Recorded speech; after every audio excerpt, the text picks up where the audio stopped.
ഈ കൈയ്യട് പോരാട്ടോ.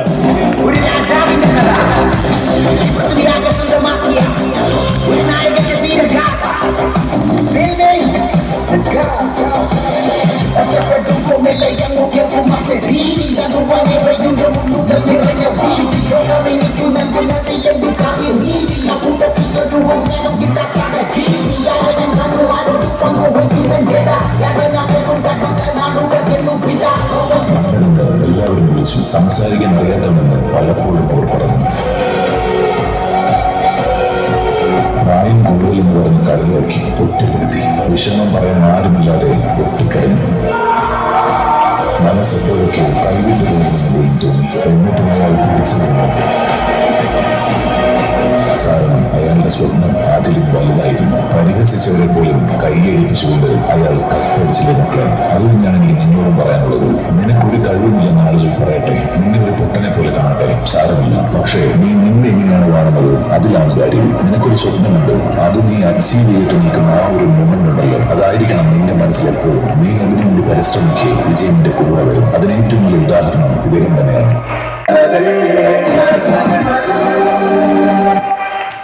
യെസ്, പക്ഷെ ജിൻജോട് എത്തിയപ്പോൾ 12:30 സമയം കഴിഞ്ഞു.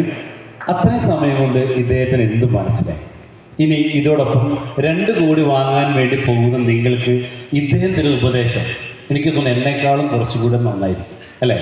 വളരെ കുറച്ച്. ഞാൻ 10 മാസക്കാരനാണ്, ഇതോ അല്ലേ? ചെറിയ ദിവസങ്ങൾ കൊണ്ട് 100 ദിവസങ്ങൾ കൊണ്ട് നേടി വരാനാണ്. അപ്പോൾ ഞാൻ വളരെ സ്നേഹപൂർവ്വം മൈക്കൊന്ന് ഹാൻഡ് ഓവർ ചെയ്യാണ്. വെൽക്കം ചെയ്യാം. Thank you sir.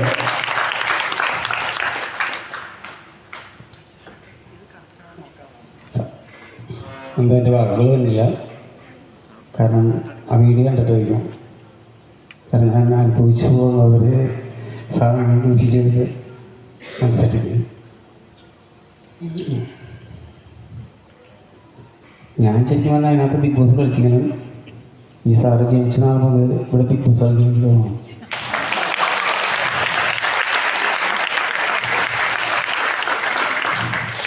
കാരണം എന്നെ ഇവിടേക്ക് വിളിച്ചത് സബിതി വേറെന്തോ രജനി എന്നെ ക്ഷണിച്ചപ്പോൾ ഞാൻ ഗസ്റ്റായിട്ട് പറഞ്ഞത് ക്ഷണിച്ചപ്പോൾ ഞാൻ പറഞ്ഞു, എന്നെ ഈ പുതുതാലത്തേക്ക് വിളിച്ച് വലിച്ചിട്ടില്ലേ, ഞാൻ കുറച്ച് അടുത്ത 2 മൂവി നായകനെ പറ്റി ചെയ്ത് വെച്ചിട്ടുണ്ട്. അതൊക്കെ ആൾക്കാർ കാണാണ്ടാണ്. ഇതിൽ വൻ പ്രശ്നമൊക്കെ ഉണ്ടായാൽ നമ്മുടെ ലൈഫ് പോവും. പക്ഷെ ഞാൻ അവിടെ വന്നു കഴിഞ്ഞപ്പോൾ അത് എനിക്ക് സത്യം പറഞ്ഞാൽ സാറിനെ കുറിച്ച് ഇങ്ങനെ പറയണമെന്നുണ്ടെങ്കിൽ സാഹിത്യരൂപത്തിൽ പറയണോ ഏത് രൂപത്തിൽ പറയാം. നമുക്ക് സന്തോഷം വരുമ്പോൾ തുള്ളിച്ചാടാനും, സങ്കടം വരുമ്പോൾ പൊട്ടിക്കരയാനും, മുഖത്ത് സ്ഫേദവാദങ്ങൾ വരുത്താനുള്ള കഴിവ് മനുഷ്യ ജന്മസിദ്ധമാണ്. അതിൽ നിന്ന് രൂപം കണ്ടതാണ് മനുഷ്യൻ്റെ ഈ നടനപാഠം. അതായത് സുന്ദരവും താളാത്മകവുമായ കരചരണവിന്യം. അതുമല്ലെങ്കിൽ യജ്ഞതുല്യമായ പുണ്യകർമ്മമാണ് നൃത്തം. ഇവയെല്ലാം സംയോജിച്ചപ്പോൾ വേഗതയേറിയ നൃത്തരൂപകമാണ് എൻ്റെ മനസ്സിൽ. ഇതൊന്നിലേക്ക് പറഞ്ഞ കാരണം ഞാൻ ഇവിടെ വന്നിരുന്നപ്പോൾ ഇവിടെ തന്നെ വേറെ ആളൊന്ന് പറഞ്ഞിട്ടുണ്ടായിരുന്നു, വിശ്വാസമല്ലേ എല്ലാം. ഞാൻ പറയുകയാണെങ്കിൽ എന്താ പറയുന്നറിയോ, വിശ്വാസം അല്ല എല്ലാം, അനുഭവമാണ്, അനുഭവിച്ചത്. അതാണ് സത്യം. നമുക്കാരും